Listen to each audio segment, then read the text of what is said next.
Vamos a estudiar la palabra. Coloquen en modo silencio o vibración sus celulares para no interrumpir.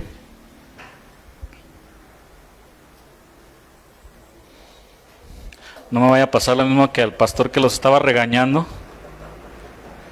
No sé si recuerdan lo que les dije, que estaba regañando y pongan, y hay gente muy irrespetuosa que sus celulares no los ponen. Ya estoy cansado. Y que les suena y...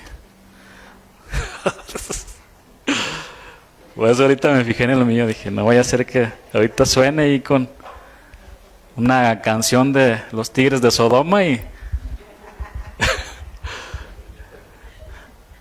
Imagínate, ¿no? Bueno, abran sus Biblias electrónicas o de papel. Vamos a continuar con nuestro estudio del libro de Hechos a partir del versículo 42 hasta el versículo 47. Hay mucha enseñanza. Tengan paciencia, nada más. Pero hay mucha enseñanza aquí en estos versículos.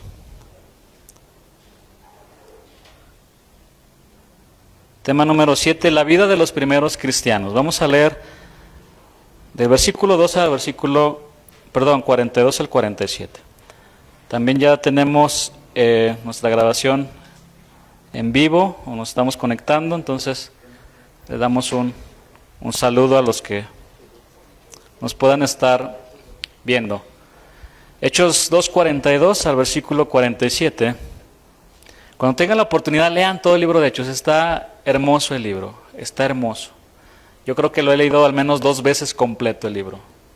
Y no, aprendo muchísimas cosas. Y perseveraban en la doctrina de los apóstoles, en la comunión unos con otros, en el partimiento del pan y en las oraciones. Y sobrevino temor a toda persona, y muchas maravillas y señales eran hechas por los apóstoles. Todos los que habían creído estaban juntos y tenían en común todas las cosas, y vendían sus propiedades y sus bienes, y lo repartían a todos según la necesidad de cada uno. Y perseverando unánimes cada día en el templo, y partiendo el pan en las casas, comían juntos con alegría y sencillez de corazón, alabando a Dios y teniendo favor con todo el pueblo.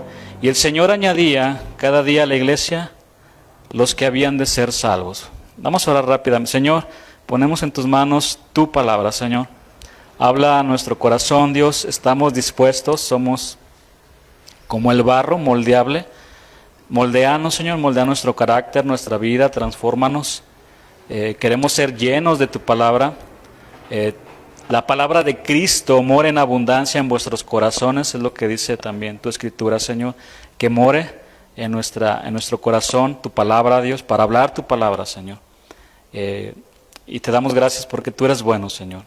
Hasta el día de hoy no nos ha faltado el pan espiritual. Muchas gracias te damos en el nombre de Jesús. Amén. Bueno, vamos a continuar con nuestro estudio del libro de Hechos. Y después de que Pedro, el apóstol Pedro, les predicó el poderoso mensaje del Evangelio a estos judíos, el resultado fue de 3,000 personas que se entregaron a Cristo. Pedro les dijo a estos judíos, ¿recuerdan? Sean salvos de esta perversa generación, de esta maligna, de esta torcida generación. El día de hoy vamos a ver las marcas distintivas de la vida de esos 3,000 que aceptaron el desafío de seguir al Señor. Y una palabra clave durante esta enseñanza es la palabra perseverar. No sé si se dieron cuenta cuando leímos, perseveraban. Bueno, la palabra perseverar, aquí es la palabra griega proskartereo, que significa adherirse estrechamente con gran pasión. También significa constantemente diligente, persistir y constante. En el hebreo la palabra es samak, con K, que significa apoyarse, afirmarse, sostenerse y agarrarse. Bueno, El efecto del poder del mensaje del Evangelio no fue superficial en los corazones de estas 3,000 personas que se arrepintieron de sus pecados. No fue algo superficial, fue algo muy profundo. Marcó sus corazones para toda la vida, para siempre. Los afectó para siempre. Sus vidas nunca fueron las de antes. Les afectó para bien, de tal manera que perseveraron en muchas áreas de su vida hasta el día que partieron con el Señor. Versículo 42, vamos a leerlo rápidamente. Y perseveraban en la doctrina de los apóstoles, en la comunión unos con otros, en el partimiento del pan y en las oraciones.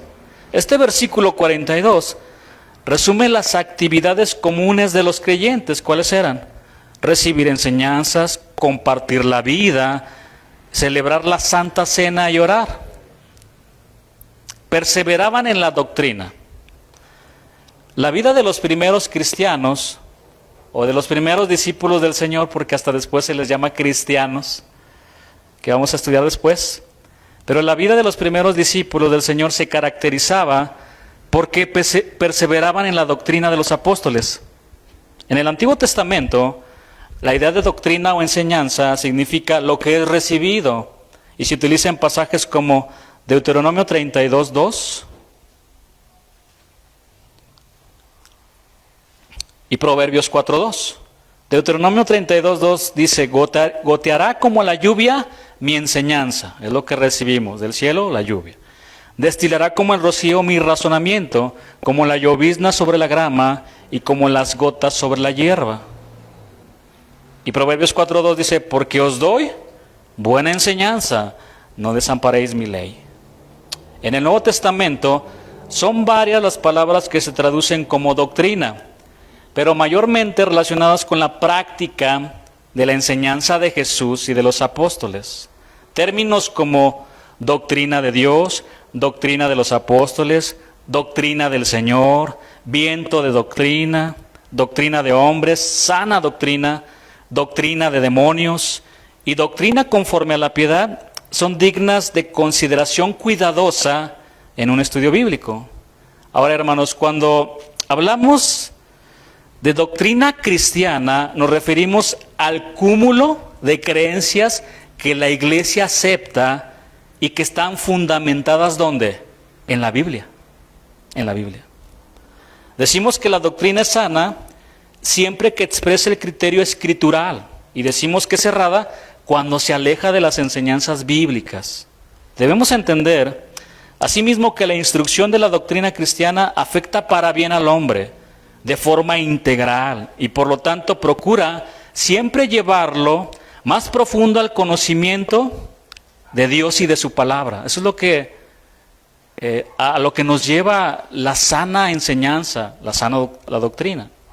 Cuando Jesús enseñaba, la gente se admiraba de su doctrina porque les enseñaba como quien tiene autoridad y no como los escribas.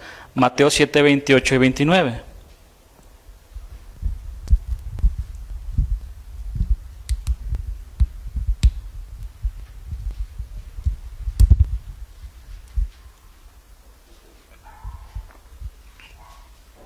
Y cuando terminó Jesús estas palabras, la gente se admiraba de su doctrina, porque les enseñaba como quien tiene autoridad y no como los escribas. El pueblo quedaba sorprendido ante la sabiduría, ante el poder y la autoridad de la doctrina de Cristo. Ahora, el Señor no solo conocía la doctrina como para explicarla con más profundidad que cualquier otro, el maestro de maestros, sino que sus enseñanzas cobraban vida ¿en quién? En Él. De manera que la doctrina no es dada simplemente como material de estudio, sino como principio de vida en Dios. Esto es importante. De donde podemos afirmar que solo quien vive la doctrina tiene autoridad para enseñarla. Hermanos, el mensaje de Jesucristo no ha perdido vigencia. El contenido de sus enseñanzas sigue impactando el día de hoy como el primer día que lo transmitió. Estudiar a Jesús y su doctrina como cosa del pasado o dirigida a otras generaciones es negar su eficacia. Es precisamente la trascendencia de sus palabras una de las pruebas irrefutables de la divinidad de Jesucristo. Debemos tomar cada una de sus bienaventuranzas, parábolas o sermones y convertirlo en ejercicio diario de profunda reflexión y práctica para que transforme nuestras vidas. Ahora, en la medida en que las palabras del Señor saturen nuestra mente y nuestro corazón, se traducirán en cambios de vida.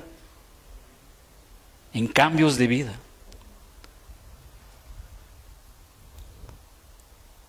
La declaración de Jesús en Juan 7:16 es contundente, que dice así: mi doctrina no es mía, sino de aquel que me envió. Formularse las siguientes preguntas y contestarlas correctamente se convierten en una garantía para todo ministro responsable. ¿De quién es la doctrina que predicamos? De Cristo. No es nuestra. No es mi iglesia tampoco. Es iglesia del Señor. Algunos no entienden eso todavía. ¿De quién es la doctrina que predicamos? Es del Señor. ¿Cuál es la fuente donde se originan nuestras creencias y enseñanzas? De la palabra de Cristo. Debemos entender que cuando interviene la mente del hombre y empieza a imaginar y a sacar sus métodos y cosas por el estilo, hay riesgo de imperfección. Pero cuando el cristiano sabe que solo es un vocero de Dios, no hay margen de error. Todo ministro de Dios debe hacer suya la declaración de Jesús: mi doctrina no es mía, sino del que me envió. O de otro modo, será contado con los impostores. Juan 17:7 dice: el que quiera hacer la voluntad de Dios, conocerá si la doctrina es de Dios. Hermanos, discernir si la doctrina es de Dios tiene más que ver con la rendición del corazón que con la capacidad intelectual que podamos tener. Sin subestimar la importancia del conocimiento y el estudio, es necesario ver en este versículo que la clave de un buen conocimiento de Dios radica en la voluntad obediente de la persona, no en su capacidad intelectual. ¿Cuántas personas se la saben de pe a pa, dicen la Biblia? No, ya me la sé. Vívela, hermano, entonces. Si te la sabes, vívela. No debemos dudar de que Dios asistirá con su Espíritu Santo a todo aquel que con corazón sincero busque la sana doctrina. Quien esquiva las verdades contenidas en los preceptos de Jesús se expone a quedar preso en el error. Hay doctrina de la cual Jesús nos recomienda guardarnos. De hecho, se lo recomendó a sus discípulos. De la levadura de los fariseos y de los saduceos, como dice Mateo 16:6. Aquí los discípulos creyeron que Jesús les reclamaba porque no habían llevado pan.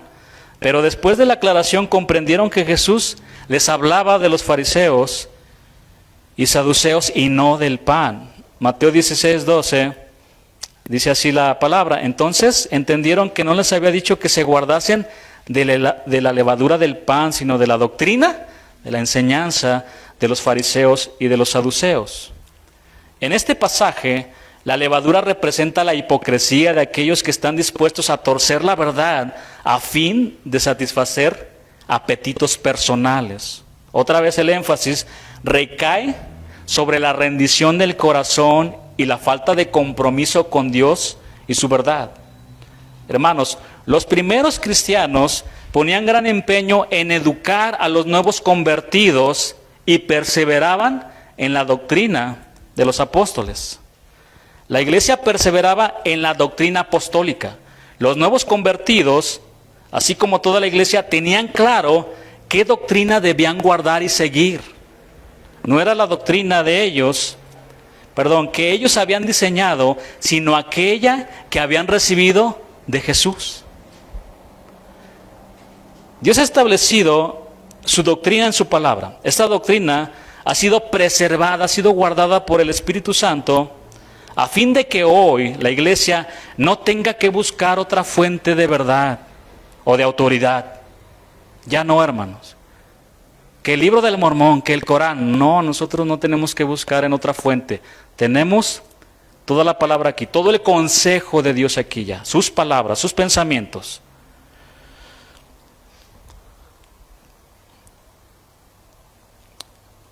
Ni ángeles, ni apóstoles, ni teólogos tienen la autoridad de modificar de manera alguna lo que ya Dios ha establecido. Ver una justificación para que los apóstoles modernos añadan o tuerzan lo establecido en la palabra divina es evidencia de un corazón desviado de la voluntad de Dios. Ahora, si solo existe una doctrina apostólica, ¿por qué razón oímos que hay tantas doctrinas en la actualidad? El apóstol Pablo responde esa pregunta en 1 Timoteo 4:1. Pero el Espíritu dice claramente que en los postreros tiempos algunos apostatarán de la fe, escuchando espíritus engañadores y a doctrinas de demonios. Hermanos, es evidente que el Espíritu Santo no es responsable de tanta apostasía y doctrinas desviadas de la verdad en cuanto a la fuente espiritual. Pablo establece que la procedencia es demoníaca y que se debe a la hipocresía de mentirosos de conciencia cauterizada. No hay falsos profetas con limpia conciencia. Quienes caen en doctrinas erradas es porque tienen el corazón inclinado en la dirección equivocada. Los tales no desean digerir la sana doctrina, más bien procuran encontrar maestros que apoyen sus apetitos y nublan así su conciencia. Versículo 3 ahí en 2 de Timoteo 4:3 dice, porque vendrá tiempo cuando no sufrirán, es decir, cuando no soportarán, no van a tolerar, ¿qué, hermanos? La sana doctrina, la sana enseñanza, sino que teniendo comezón de oír. Y esta palabra en el original es algo fuerte porque tiene la connotación de hacer cosquillas en el oído. Y empieza a gustarte pero tiene la connotación de hacer cosquillas en el oído, pero hasta que sangre. Te estás rascando ahí. Vendrá tiempo cuando no sufrirán, no van a tolerar, no van a soportar la sana doctrina, sino que teniendo comezón de oír, se amontonarán maestros conforme a sus propias concupiscencias, es decir, sus deseos. Debemos reafirmar que la sana doctrina es la única fuente de edificación, que la autoridad que reconocemos en Jesús radica en su fidelidad a la doctrina del Padre, y que la doctrina apostólica establece los márgenes dentro de los cuales podemos operar confiados y seguros. Así que estos cristianos perseveraban en la doctrina, se adherían estrechamente con gran pasión a la enseñanza, eran hombres y mujeres constantes y diligentes con las enseñanzas de Cristo, persistían en las enseñanzas de Cristo, se apoyaban, se afirmaban, se sostenían y se agarraban fuertemente de las enseñanzas de Cristo. Se tomaban fuertemente como alguien que se toma fuerte de algo, de alguien, para no caer en el abismo. ¿Ya te has dado cuenta por qué estás en el abismo? Porque andas por todos lados, porque no te afirmas, porque no te defines. Casi en el abismo. Tantas doctrinas desviadas que hay.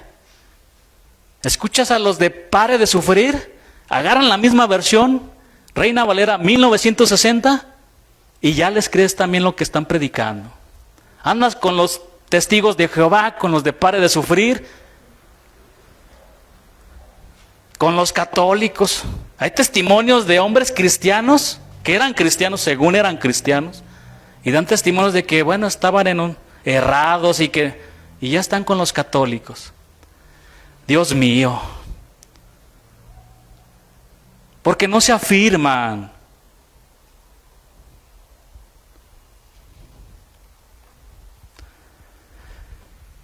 Estos cristianos eran de otro calibre. Estos daban la vida. Ellos se apoyaban, se afirmaban, se sostenían. y se agarraban fuertemente de las enseñanzas del Señor. Además perseveraban en la comunión, como vimos en este versículo. Esas 3,000 personas, y junto con los apóstoles y los demás, no solo perseveraban en las enseñanzas de Cristo, sino que también perseveraban en la comunión unos con otros. La palabra griega para comunión es koinonía, y significa compañerismo, convivio y participación. Todos aquellos que reciben al Señor, en primera instancia, tienen una relación ¿con quién? Con su Señor. Y en segunda, tienen una relación con los hermanos, con todos, no solo con algunos. Voy a ahondar, a profundizar más en este punto, más adelante. Tú sí me caes bien, por eso te saludo. Aquel no, y si lo saludo, me voy a escupir la mano.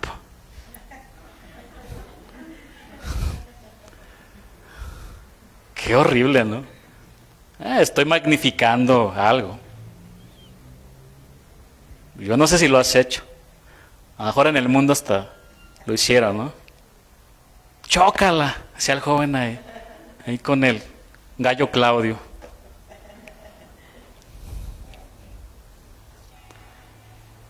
Repito, los que reciben al Señor en primera instancia tienen una comunión con su Señor. Ahí lo explicaban los jóvenes. La comunión no es que te vistan de blanco, que vayas a la iglesia.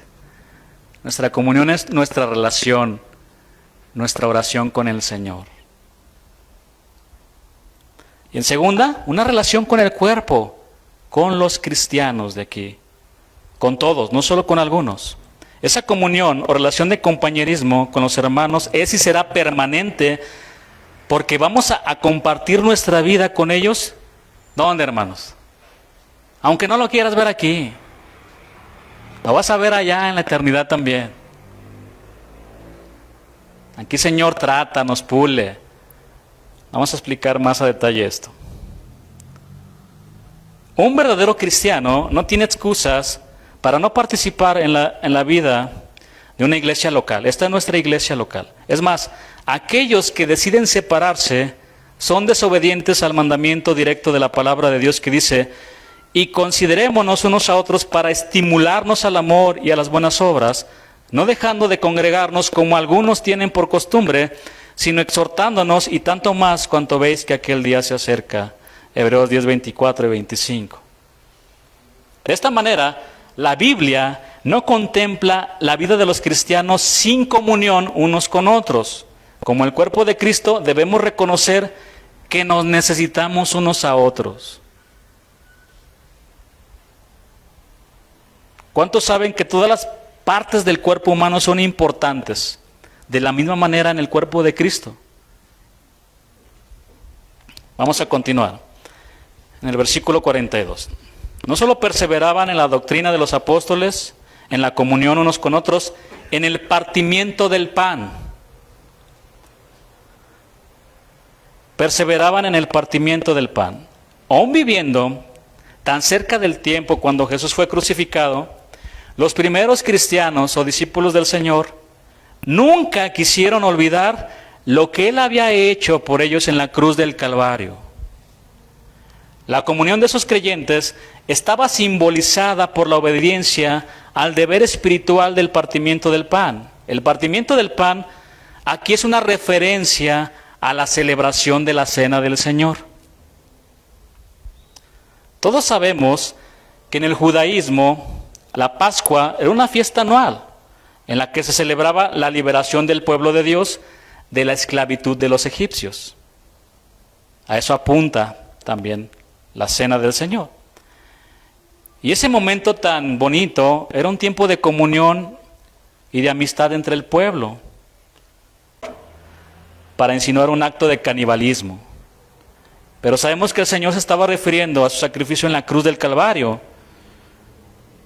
El que come mi carne y bebe mi sangre tiene vida eterna, y yo le resucitaré en el día postrero. Todo aquel que se arrepiente de sus pecados y cree en el sacrificio perfecto de Cristo, tiene vida eterna. Comer la carne de Cristo y beber su sangre señalan claramente al acto, apuntan al acto de salvación. el cual, hermanos, es un tema fundamental y central de la palabra de Dios. Podemos discrepar en cualquier otra doctrina secundaria, pero esta es fundamental. Somos salvos por Cristo, nada más. El único que nos salva es el Señor. Ahí todos los cristianos de todo el mundo coincidimos. Solo Cristo salva. Durante la cena, el Señor les dijo a sus discípulos que su sangre sería derramada por muchos. Marcos 14:24, que leímos. Y les dijo, esta es mi sangre del nuevo pacto que por muchos es derramada. En estos muchos estábamos nosotros. Y no solo nosotros, sino todas las generaciones pasadas, presentes y futuras. Con mucha razón dice la palabra en Juan 3:16, que lo conocen, de tal manera amó Dios al mundo que dio a su único Hijo para que a todo aquel que en él cree no se pierda, mas tenga vida eterna. El problema es que no todos creen, por eso se pierden. Finalmente, al entregar a sus discípulos la copa del nuevo pacto en su sangre, Cristo estaba inaugurando su reino, al que serían admitidos todos aquellos que aceptaran la redención por su sangre. El establecimiento de su reino que comenzaría en los corazones de los hombres y mujeres que se arrepintieran de sus pecados y creyeran en su sacrificio. Por lo tanto, en cierto sentido, cada vez que celebramos la cena del Señor, estamos mirando hacia atrás, a ese momento cuando el Señor estableció en su reino, cuando Él estableció su reino en nuestros corazones por medio de su muerte en la cruz del Calvario.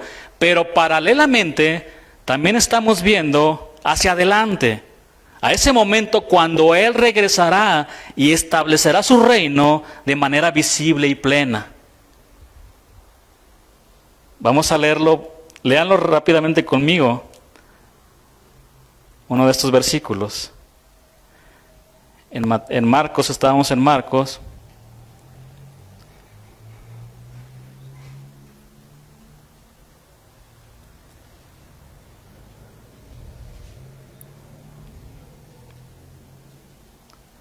Perdón, me moví aquí. Vamos a 1 Corintios 11:26, que dice así.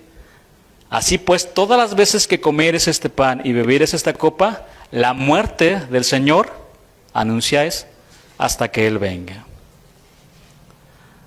Hermanos, sin lugar a duda, fue una despedida muy triste y dolorosa antes de partir al Getsemaní, pero al mismo tiempo fue una despedida llena de esperanza a sus discípulos. De esta manera, podemos confirmar que la cena del Señor era algo muy especial y solemne. Y los creyentes del libro de Hechos participaban en este memorial tan hermoso, donde manifestaban mucho respeto hacia el Señor Jesús, lo que no estaban haciendo los corintios, que vamos a estudiar rápidamente. 1 Corintios 11:17. Ahora sí vayan porque vamos a estudiar estos versículos.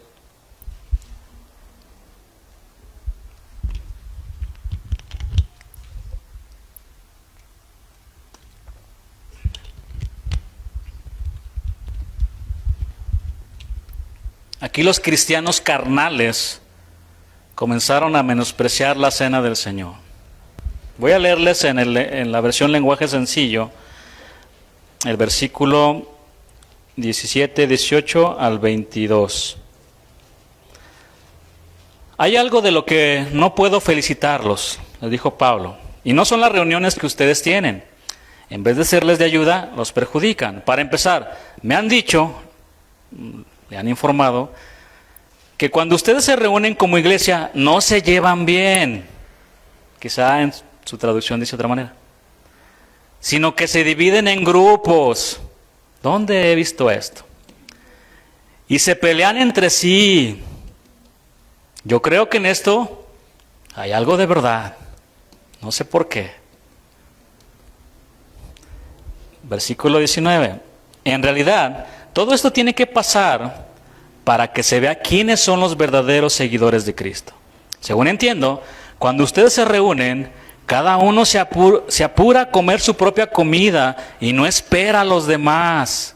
¿Dónde he visto esto? Así resulta que algunos se quedan con hambre, mientras que otros se emborrachan. Y eso, dice el apóstol, ya no es participar de la cena del Señor. Más bien, esa es una falta de respeto a la iglesia de Dios y es poner en vergüenza a los pobres. Si lo que quieren es comer y emborracharse, mejor quédense en sus casas. ¿O esperan acaso que los felicite? Dice el apóstol. Pues no hay razón para felicitarlos. La tienen en otra versión. Los cristianos, estos cristianos, vivían en una ciudad llamada Corinto, la cual era una ciudad grande y próspera. Era muy famosa por su cultura y su comercio, pero también por su inmoralidad. Era tanta la inmoralidad de sus habitantes, hermanos, que se inventó el verbo corintiar como sinónimo de cometer inmoralidades. Ellos vivían en esa ciudad. Pablo escribió la primera epístola a los Corintios con el fin de tratar varios temas que causaban dificultades a los cristianos de esa ciudad. Había de todo tipo de problemas, doctrinales, de comportamiento entre ellos, en los cultos. También había problemas de inmoralidad sexual. El caso de inmoralidad sexual que vemos en Corintios también, en el libro de Corintios. De este varón que estaba teniendo relaciones sexuales con su madrastra. Bueno, los cristianos en Corinto eran carnales, es decir, eran inmaduros. Y debido a esa inmadurez, había muchos problemas entre ellos. Divisiones, pleitos, contiendas. Pero llegaron al extremo de cometer abusos en una celebración que era tan especial, tan sublime, tan solemne, en la cena del Señor. Y Pablo en estos versículos que leímos, se va con todo, los reprende. Ya párenle. Párenle a los pleitos, párenle a las divisiones, párenle a las contiendas. Versículo 17. Hay algo de lo que no puedo felicitarlos y son las reuniones que ustedes tienen. En vez de serles de ayuda, los perjudican. Aquí el apóstol Pablo lo que les está diciendo es: Corintios, yo no apruebo su conducta que tienen en las reuniones que hacen, porque se reunían ellos con otros fines. Versículo 18 dice: para empezar me han dicho que cuando ustedes se reúnen como iglesia no se llevan bien, sino que se dividen en grupos y se pelean entre sí. Yo creo que en esto hay algo de verdad. A Pablo le habían llegado reportes de cómo se estaban comportando los corintios. ¿Y qué estaba pasando en la iglesia de Corinto? Empezaron a formarse grupitos. ¿Dónde he visto esto? Y esto dividía a la iglesia.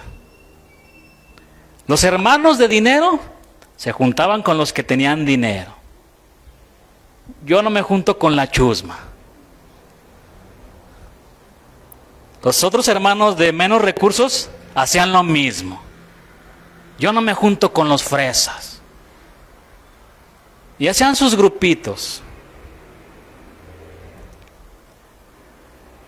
Cuidado, hermanos. ¿Saben cómo se llama esto? Acepción de personas. Yo solamente me junto con el que me cae bien, con las que me caen bien, las mujeres. A las demás no. Nada más con los que me caen bien. ¿Y qué pasa cuando hay grupitos? Murmuraciones, enojos, peleas y malos entendidos. ¿Sí o no? Sí, hermanos. Frenen eso. Es terrible que formen grupitos y empiecen a hablar de otro hermano, de otra hermana. Se empiezan a comer. Ya ni digamos del pastor. Yo creo que cada semana se aventan unos tacos al pastor. Yo nada más escucho que me suman los oídos. Como dicen algunos. No, me traen con todo. Nada más veo que queman ahí las brasas y avientan la carne y chilla y toda la carne. Yo creo que es lo que escucho cuando. Terrible, hermanos, terrible.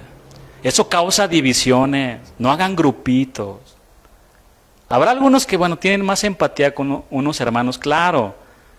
Pero cuando lleguen, saluden a todos los hermanos. Todos somos iguales delante del Señor. O algunos se creen que fueron cosidos con hilos de oro. No. Dios nos sacó de lo peor a todos. No. Esto es hacer acepción de personas. Gálatas 5:13 al versículo 15 dice: porque vosotros, hermanos, a libertad fuisteis llamados. Solamente que no uséis la libertad como ocasión para la carne, sino servíos por amor los unos a los otros. Porque toda la ley en esta sola palabra se cumple. ¿Cuál? Amarás a tu prójimo como a ti mismo. ¿Y quién es tu prójimo? Tu hermano también. Pero si os mordéis y os coméis unos a otros, mirad que también no os consumáis unos a otros. Este versículo 15 de Gálatas, lo voy a leer en otra versión. Les advierto que si se pelean y se hacen daño, terminarán por destruirse unos a otros. Sigamos en la primera carta de Corintios, versículo 19.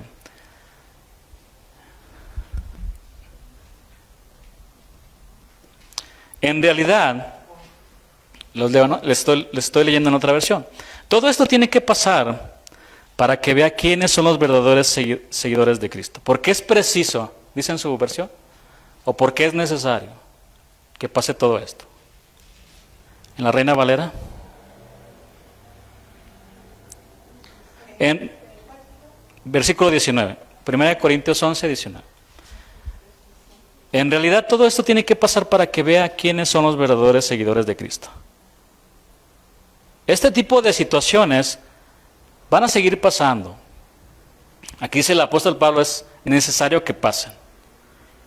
Y Dios, hermanos, usa todo esto para mostrarnos nuestra condición espiritual, para ver si estamos maduros o no, para ver cómo reaccionamos ante la crítica, ante la murmuración de un hermano en la fe. Lo peor que te puede ocurrir en la vida es amargarte. Es terrible. Aunque te digan varias cosas que te lastimen, porque te lastiman con todo. El Señor me ha guardado de tantas cosas. Yo he aprendido tantas cosas acerca de esto, de no amargarme y de perdonar y de seguir adelante, porque digo, Señor, malos entendidos, todo lo que está pasando, tú conoces su corazón, su vida, yo no me voy a quedar con esto. No me voy a amargar. Yo perdono, yo no quiero continuar con amargura en mi corazón y protejo mi corazón. Pero Dios permite eso para probar nuestro carácter también. Versículo 20, 21. Según entiendo, cuando ustedes se reúnen, cada uno se apura a comer su propia comida y no espera a los demás. Así resulta que algunos se quedan con hambre mientras que otros se emborrachan, y eso ya no es participar en la cena del Señor. Hermanos, era una costumbre habitual entre ellos que después de la cena del Señor tenían una convivencia donde todos participaban y llevaban comida para compartir, como lo hemos hecho aquí también, de traje le llamamos. Esta costumbre la tenían los griegos y los cristianos habían adoptado esta costumbre y les llamaban fiestas agape o fiestas de amor cristiano, y lo juntaban al final con la celebración de la cena del Señor. Cuando ellos celebraban la cena del Señor, esta incluía una fiesta o una cena de compañerismo de estar en comunión unos con otros. Pero en este punto, Pablo los confronta porque ya habían perdido completamente el significado, andaban extraviados ya. Habían perdido completamente el significado y el propósito de la cena del Señor. Y aquí al menos existían 3 grupos de personas. ¿Cuáles eran? Los ricos, los pobres y los libertinos. Los ricos egoístas llevaban mucha comida. En ese momento, cuando convivían, llegaban al final, ponían la mesa y convivían entre ellos, nada más entre los ricos, y ponían su pollo Kentucky, puras delicias ahí, ¿no? Y del otro lado estaban los pobres, con su mesita, su sillita, su torta de jamón a un lado, sus frijoles, su sopita. Entonces, los ricos egoístas, llevaban mucha comida. Pero ¿qué pasaba? Se adelantaban y se comían su propia comida y los pobres se quedaban con hambre. La idea era compartir, pero como había sus grupitos. Sin embargo, también los pobres tienen su ego. ¿O no? Y más de uno le decían, no me des de tu Kentucky, Dios proveerá. Su ego también cargan los pobres. Yo tengo a mi Dios, me va a proveer. Que Dios te bendiga. ¿Ah? Tenemos esa cuando reaccionamos así con alguien. Que Dios te bendiga, hermano, que te dé más. Pero por acá en el corazón, derramando de todo. El propósito de la reunión era conmemorar la muerte del Señor y después tener comunión unos con otros. Pero había peleas y envidias entre los cristianos. Reflexión. Y en todo esto tenemos que aprender. Y yo soy el primero. Para el aniversario. Imagínense. Llegan personas nuevas que no conocen al Señor. Y cuando se esté sirviendo la comida, al final, es convivir, es una añadidura. Ya pasó lo más hermoso. Adoramos a Dios, se expuso la palabra, comimos espiritualmente y Dios nos da la oportunidad de convivir. Pero cuando se está sirviendo la comida, el primero que corre es el pastor ahí a poner la mano. ¿Qué pensaría? ¿Qué pensaría una persona que no conoce del Señor? Y que de repente vea entre los hermanos, los grupitos, las divisiones, y que una hermana le tuerce la cara a la otra,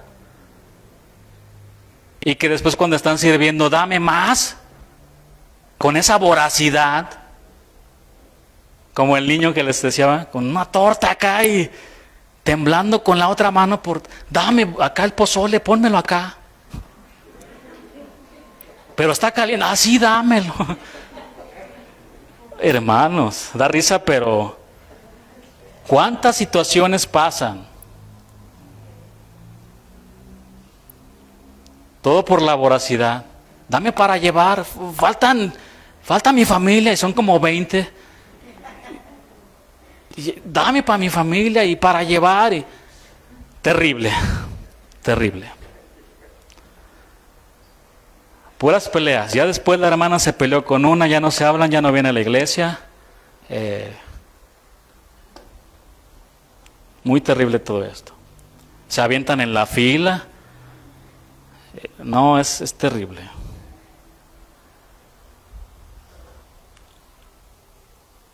Y peor como nosotros como servidores del Señor.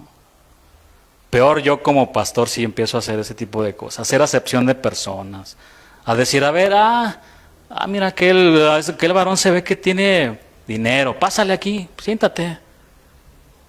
Hasta le va a poner una alfombra ahí para que dé su diezmo, ¿no? Porque hay que tratarlo bien para que no se vaya. Y acá llega de repente, como dice Santiago, entra un pobre ahí, maloliente, mándenlo hasta allá. Es más, súbanlo al árbol allá que se quede. De aquí escucha. Eso es hacer acepción de personas, hermano. Y lo hacemos en ocasiones. En nuestra manera de vestir nos criticamos, que si traes la falda muy larga eres más santa, y todo ese tipo de problemas hasta pasaba dentro de la iglesia.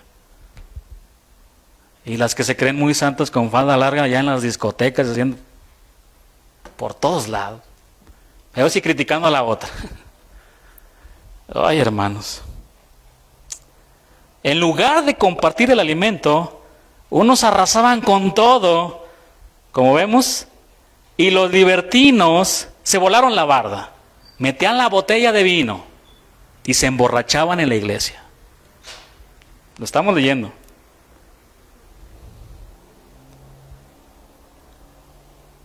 ¿Bodas cristianas con alcohol?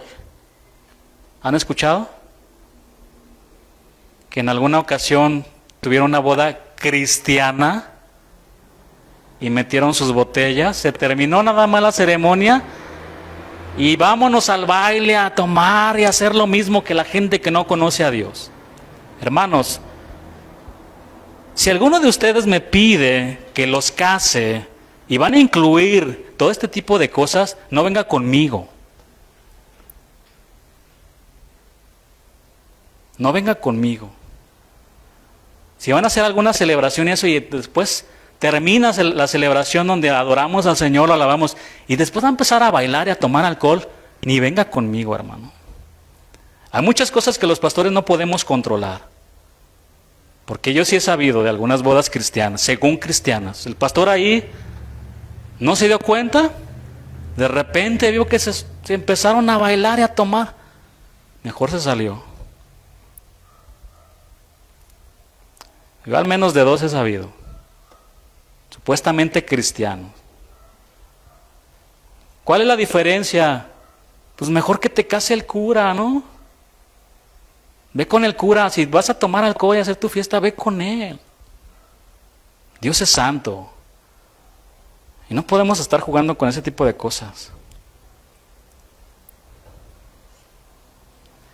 ¿Sabías que algunos o muchos cristianos, de los que asisten por primera vez a una iglesia, se han ido porque han visto este tipo de actitudes en nosotros? ¿Sí sabían o no? Se van a la primera, que llegan aquí sin conocer de Dios y ya ve a la hermana que le hizo la cara a la otra. No. Hay un testimonio que cuenta el pastor Chuy y es terrible. Como ejemplo, él dice de un caso real, de una mujer, por primera vez asistió a una iglesia cristiana, una mujer prostituta, porque así pasa. Imagínense que llegara aquí una mujer prostituta, mal vestida como ellas se visten. Luego salen los fariseos, le avientan la mirada. Es la casa del Señor, y es verdad, hermanos, es la casa del Señor. Pero ni tú ni yo la vamos a cambiar. Va a ser la palabra, el Espíritu Santo. Bueno, entró la dama, el pastor estaba predicando y de repente, como algunos dicen, el Espíritu me está diciendo que cambie mi tema, porque sentó por aquí enfrente. Y empezó a tirarle con todo. Y se van a ir al infierno a esas mujeres que se visten así. Le aventó con todo. Al día siguiente se quitó la vida. Y dejó una carta. Porque alguien le había compartido del Señor. Si yo, la única oportunidad que tenía de conocer al Señor, de que podía ser restaurada, y en esa reunión me destrozaron, me quitaron mi última esperanza que tenía. Dice el pastor Chu, yo no quisiera estar en los pies de ese pastor.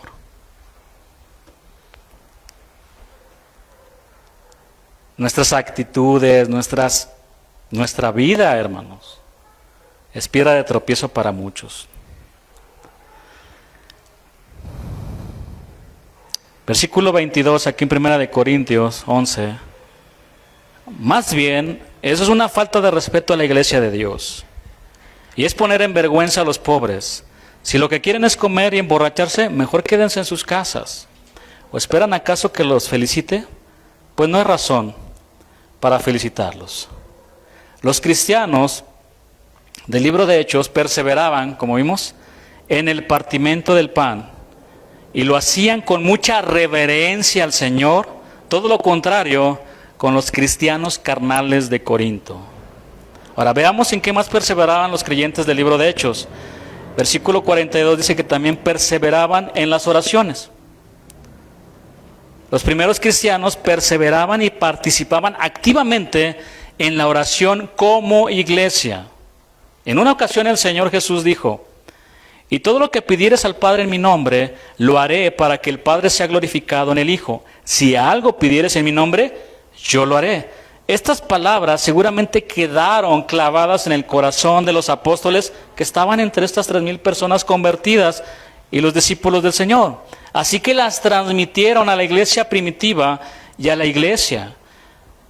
Y la iglesia tomó esa promesa como fuente de la provisión divina para todas sus necesidades y sin cesar buscó la ayuda del Señor. Por desgracia, esto también hay que recalcarlo y tenemos que aprender, tenemos que ser educados y enseñados.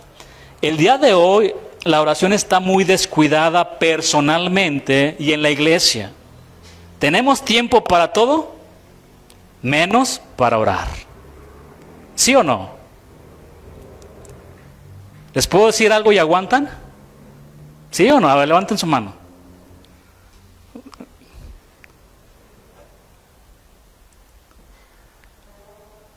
Es terrible y es muy triste que en las reuniones de oración, ¿cuántas personas creen que se reúnen?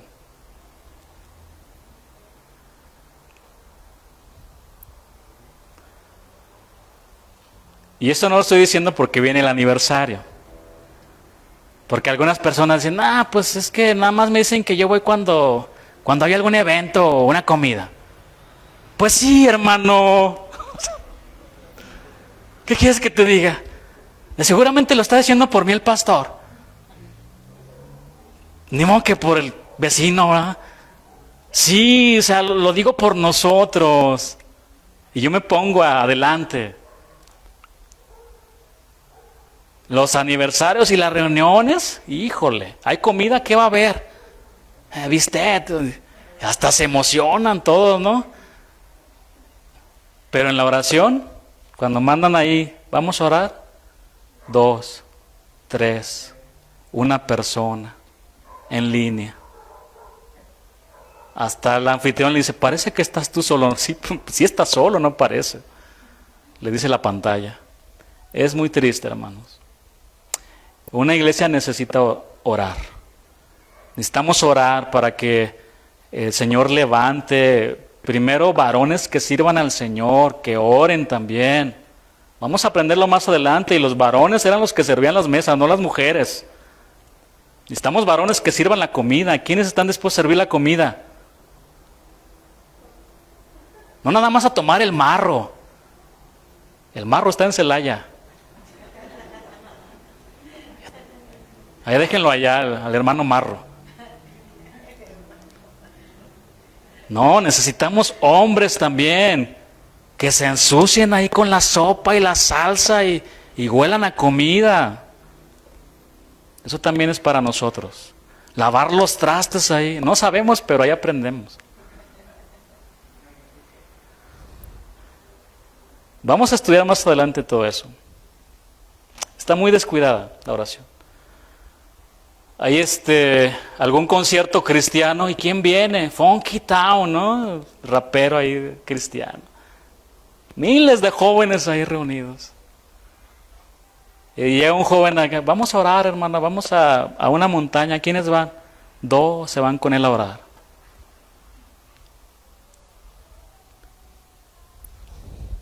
Estamos a orar, hermanos, de manera personal y como iglesia. necesitamos.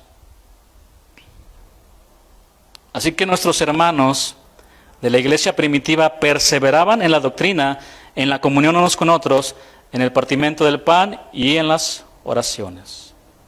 Ahora vamos a ver algunos rasgos del carácter espiritual de esa iglesia. Versículo 43, vamos a avanzar. Y sobrevino temor a toda persona y muchas maravillas y señales eran hechas por los apóstoles. Y sobrevino temor a toda persona. Esto fue evidencia del poder de Dios. Una de las obras más grandes y poderosas que Dios puede hacer es cambiar el corazón humano, de tal manera que ese corazón ahora tiene un temor reverente al Señor. La palabra griega para temor es phobos, y se refiere al miedo o terror sagrado relacionado con la sensación de presencia divina o a la actitud de reverencia. ¿No te has dado cuenta que cuando tú camines en santidad y en temor de Dios incomodas a la gente? Ay, no puedo decir malas palabras porque Él está aquí, hoy está aquí.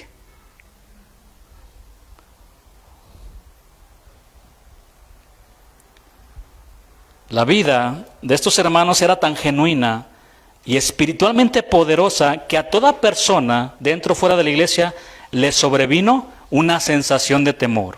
Era una iglesia que inspiraba temor hacia lo sagrado, hacia lo divino, hacia Dios. Y muchas maravillas y señales eran hechas por los apóstoles. Una razón para el temor que inspiraban los hermanos de la iglesia eran las muchas maravillas y señales hechas por los apóstoles. Algunos de esos milagros se describen en los siguientes capítulos de este libro que estamos estudiando. Dios respaldó la predicación de los apóstoles con milagros para confirmarle a las personas que ellos eran sus mensajeros. Pero recordemos que los milagros seguían a la predicación del Evangelio y no la predicación a los milagros. Versículo 44. Y todos los que habían creído estaban juntos. No había grupitos. Estaban juntos, estaban unidos. Y tenían en común todas las cosas. Y vendían sus propiedades y sus bienes y los repartían a todos según la necesidad de cada uno.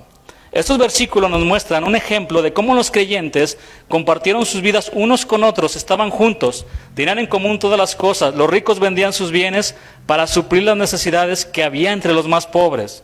Esta acción fue muy notable, que impresionó a muchos, porque los ricos en aquel entonces solo daban únicamente cuando recibían alguna recompensa social o política. Así que el Señor también salvó a las personas que eran ricas, a personas que tenían muchos bienes, pero Dios estaba por encima de sus pertenencias. Eran personas generosas que ayudaban a los hermanos según la necesidad que ellos tenían.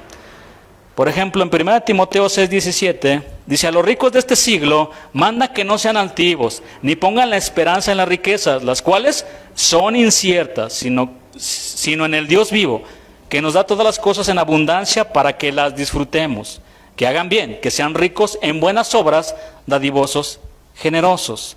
Amados, ¿cuántos saben que Dios en su soberanía y presciencia, es decir, en su conocimiento anticipado de todas las cosas, a algunos cristianos les ha beneficiado más económicamente que a otros? ¿Cuántos lo saben? Así es, el Señor es soberano. Si al que tiene le da más, es Dios, le ha placido a Él. Y si al pobre lo mantiene así, es porque conoce su corazón también. Quizás se puede desviar, ¿verdad? Pero la persona que tiene sus bienes no tiene en primer lugar sus bienes, tiene al Señor. Dios nos conoce perfectamente. Él sabe que algunos puedan alejarse si reciben solo un poco más de lo que tienen. Y para aquellos que Dios ha beneficiado más, lo ha hecho para que sean dadivosos, generosos, para que apoyen la obra de Dios, porque hay muchas personas en el mundo que no han escuchado el Evangelio. Versículo 46. Y perseverando unánimes cada día en el templo y partiendo el pan en las casas, comían juntos con alegría y sencillez de corazón. La expresión unánimes expresa la unidad que experimentaban los primeros cristianos. Eran hombres y mujeres que se reunían en el templo para orar, adorar y aprender la palabra de Dios. Sin embargo, los momentos de hermandad no se limitaban al templo, porque de vez en cuando, esto quiero aclararlo, de vez en cuando, no diario, hermano, se reunían en las casas. de vez en cuando. Si te vas a reunir con otro hermano en otra casa, está bien, puedes convivir con él, pero hablen algo que les edifique. Porque después empiezan a hablar cualquier cosa y se desvían de lo espiritual. Y yo no digo que no hablen a lo mejor de, no sé, de la pelea del Canelo, ¿verdad? Entre hombres y cosas así. Pero de repente se meten y es que mi vida anterior, ¿no? Y me la pasaba emborrachado. Y está bien, es parte de lo que pueden platicar como testimonio. Pero después de ahí empiezan a desviarse, a murmurar, a hablar del hermano y hasta vamos a orar, ¿no? Ya después de que te lo comiste vivo. Ahora sí vamos a orar. No, hermanos, que sean de edificación. Tenían conversaciones propias de cristianos, compartían la palabra y lo que Dios había hecho en sus vidas. Reúnanse para eso, sí, pero no para otros fines. Alabando a Dios, dice el versículo 47, y teniendo favor con todo el pueblo, y el Señor añadía cada día a la iglesia los que habían de ser salvos. Alabando a Dios, adoramos a Dios por lo que Él es, y lo alabamos por lo que Él hace. Todas sus obras, por todas sus maravillas, y lo adoramos porque Él es santo, porque Él es justo, y todos sus atributos. Estos creyentes del libro de Hechos alababan a Dios y eso trajo alegría en sus vidas. Se gozaban con el Señor. Y alegría y gozo es lo que debe de mantenerse en nuestras vidas y manifestarlo en la iglesia. Glorificar al Señor también con gran gozo. Pablo desde la cárcel exhortaba a los hermanos y les decía, asimismo gozaos y regocijaos, también vosotros conmigo. Por lo demás, hermanos, gozaos en el Señor. A mí no me es molesto el escribiros las mismas cosas y para vosotros es seguro. Y aquí cabe una pregunta para cada uno de nosotros. ¿Qué es lo que te pone más contento, más feliz, más alegre en esta vida? ¿Que tu equipo de fútbol sea campeón? ¿Que tu selección gane un mundial?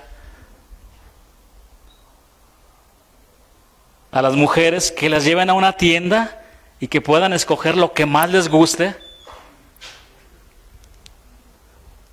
Amén, dijeron algunas, ¿verdad? Más que no se escuchó por el cubrebocas. Es como que el freno ahorita, qué bueno, porque nos meten en problemas, ¿verdad, varones? Dame la tarjeta. No se la des porque te quedas sin naranjas dulces, sin nada. No, Pablo le dijo a los filipenses, gócense conmigo en el Señor. El corazón de Pablo fue inundado de gozo el día que el Señor lo encontró y él experimentó el supremo gozo de la salvación. Nada se puede comparar. Ese momento cuando el Señor nos salvó. Y la iglesia de Hechos era una iglesia alegre y que se gozaba en el Señor, que alababa, que levantaba sus manos y sonreía con todos. Era una iglesia muy bonita. Y teniendo favor con todo el pueblo, dice aquí este versículo. La vida colectiva y el carácter espiritual de la iglesia tuvo gran influencia con los demás. Los deberes y el carácter en los creyentes les concedieron favor con todo el pueblo. Muchos podían ver las vidas transformadas de los cristianos. Algunas de las razones de que la iglesia primitiva tuvo el favor con las personas se puede discernir de la apología escrita por el filósofo Arístides. A principios del segundo siglo, quien dijo lo siguiente acerca de ellos. Escuchen, voy a describir a los cristianos de aquellos tiempos. Cuando yo esté leyendo esto, vamos a preguntarnos qué tanto nos parecemos a ellos. Ahora los cristianos, oh rey, al propagarse y buscar han encontrado la verdad, porque conocen a Dios y confían en Él, el creador del cielo y la tierra, que no tiene quien lo iguale. De Él recibieron aquellos mandatos que han esculpido en sus mentes y que observan la esperanza y expectativa del mundo venidero. Es por eso que no adulteran, ni cometen inmoralidad, no dan falso testimonio, no malversan, ni codician lo que no les pertenece. Honran a padre y madre y hacen bien a sus prójimos. Cada vez que deben juzgar, lo hacen rectamente. No adoran ídolos hechos a imagen humana. No hacen a los demás lo que quieren que les hagan. Y no comen lo sacrificado a los ídolos. A quienes los oprimen, los exhortan y los convierten en sus amigos. Hacen bien a sus enemigos. Sus esposas, oh rey, son puras como vírgenes y sus hijas son modestas. Sus hombres se abstienen de todo contacto sexual ilícito y de impureza en espera de la recompensa que ha de venir de otro mundo. En cuanto a sus siervos y siervas, con sus hijos, si los hay, los persuaden a volverse cristianos y cuando lo hacen los llaman hermanos sin distinción. Se niegan a adorar dioses extraños y siguen su camino con toda humildad y alegría. No existe falsedad entre ellos. Se aman unos a otros. No se olvidan de las necesidades de la viuda y rescatan al huérfano de la persona que lo violenta. El que tiene, provee al que no tiene de buena gana y sin jactarse. Cuando los cristianos encuentran un extranjero, lo llevan a sus casas y se regocijan por el como por un verdadero hermano. No llaman hermanos solo a quienes están ligados por lazos de sangre, sino a quienes están hermanados según el Espíritu y en Dios. Cuando uno de sus pobres se va del mundo, cada uno provee para su sepultura según su capacidad. Si oyen que alguno de sus miembros está preso u oprimido por causa del nombre del Mesías, todos proveen las necesidades del afectado. Si es posible redimirlo, lo liberan. Si hayan pobreza en medio de ellos y no han guardado alimentos, ayunan 2 o 3 días a fin de poder suplir las necesidades de los desprovistos. O sea, dejaban de comer con tal de llevarle al hermano. Le guardaban. Observan escrupulosamente los mandamientos de su Mesías, viviendo de manera sincera y sobria como les ordena el Señor su Dios. Cada mañana y a cada hora alaban y agradecen a Dios por la bondad que les prodiga y agradecen por los alimentos y por lo que beben. Si alguna persona justa muere entre ellos, se consuelan y agradecen a Dios. Cuando les nace un niño, alaban a Dios. Si muere en la infancia, le agradecen más a Dios como por alguien que ha pasado por el mundo sin pecado. Pero si uno de ellos muere en iniquidad o en sus pecados, se lamentan con amargura y tristeza, como quien está a punto de cumplir su condena. Tal, oh rey, es el mandamiento dado a los cristianos y tal es su conducta. Fíjense lo que escribió. Viendo a esos cristianos que se amaban. Con toda esa virtud, no debe extrañarnos que conformaran una iglesia que halló el favor ante los hombres.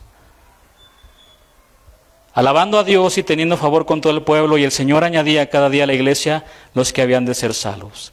La evangelización eficaz fue el efecto definitivo de los deberes espirituales y el carácter de los primeros creyentes. El tiempo imperfecto del verbo traducido añadía, junto con la frase cada día, indica que las personas continuamente se salvaban al observar la conducta diaria de los creyentes.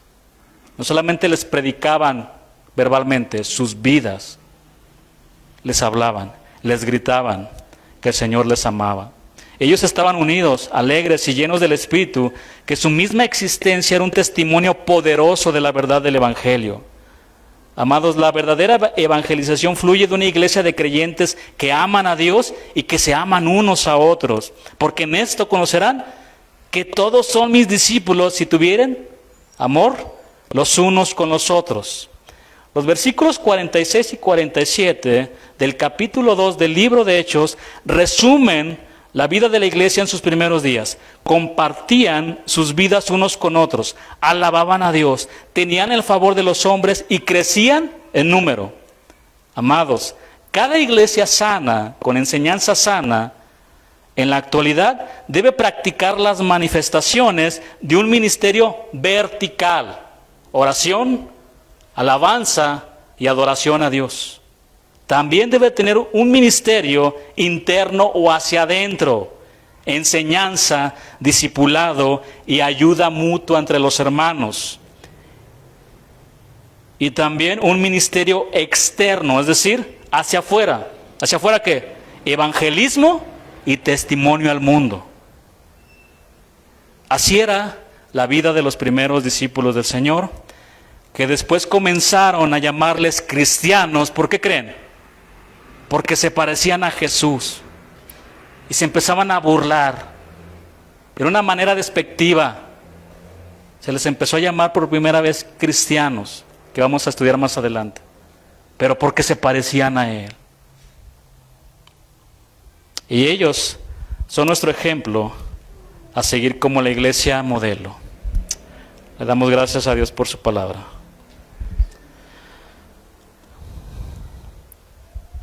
Pónganse sobre sus pies para terminar ya.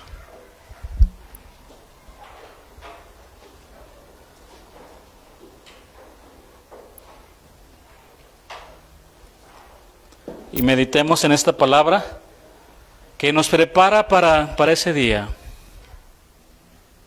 Bien enfocados. No podemos evitar muchas situaciones. Y si ves alguna actitud en esa ocasión, consideremos también a los más débiles. Todos nos equivocamos. Pero ese día convivan y los voy a desafiar aún más. Ese día que vayas a comer en el aniversario, siéntate con alguien que no has platicado. Ve con alguien con el que no has convivido. Dile lo que el Señor ha hecho en tu vida. Lo bueno que Él ha sido. Esa es una buena práctica que podemos hacer. No vayas con el que cada semana está bien que tengas también tus amistades, pero ve con esa persona, con la que no has platicado nunca quizá. Y dile que estás para servirlo. Y es más, si es posible, llévale el plato y sírvelo. Dile, aquí hermano, aquí estoy para servirte. No me importa que me quede sin comer, es más, si es mi plato, lo único que te lo doy, hermano, ten, come tú. Come tú, yo, no importa.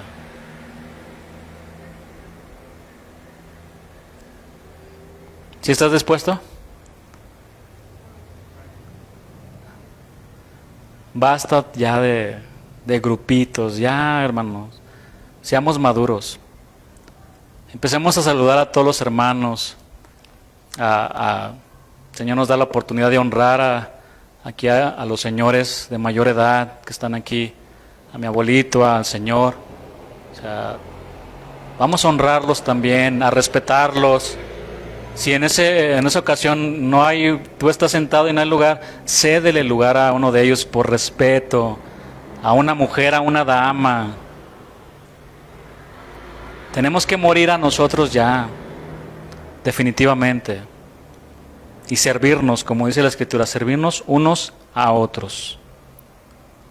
¿Sí lo van a hacer? Bueno, amén. Okay. Es algo bonito. Cuando vamos enfocados, tú te olvidas de lo que vayan a dar, si son frijoles, lo que sea, y te vas a disfrutarlos ahí con el hermano al lado. Que el Señor nos ayude, nos dé la sabiduría. Vamos a orar. Señor, gracias por tu palabra, gracias por tu amor, gracias por todo, Señor. Te adoramos, Señor, te exaltamos. Ahí levanta tus manos un momento y adora a Dios. Y dile, Señor, yo te adoro a ti, Señor. Tú eres mi ejemplo a seguir, yo quiero seguir tus pisadas. Yo quiero seguirte a ti, Señor. Quiero ser como tú. Cada día, Señor, tener la mente de Cristo. Ya no amar este mundo, Señor. Ya quiero morir a esto. Quiero ser como tú. Cámbiame, transfórmame. Hazme a tu imagen. Quiero ser un joven, Señor, que refleje, Señor, tu gloria, que refleje tu santidad, que refleje, Señor, a ti mismo, Dios, a ti mismo, Jesús. Quiero ser un hombre lleno de tu palabra, lleno de tu espíritu, un hombre servicial, dispuesto y disponible para ti, Señor, para servirte. Quiero ser una mujer prudente, una mujer sabia, que frene las conversaciones que están dañando a otras personas, Dios. Una mujer dedicada y consagrada a ti, Señor. Señor, aquí estamos. Esa es tu iglesia. Sigue obrando en los corazones y te pedimos tu ayuda y tu sabiduría para seguir adelante. En el nombre de Jesús. Amén.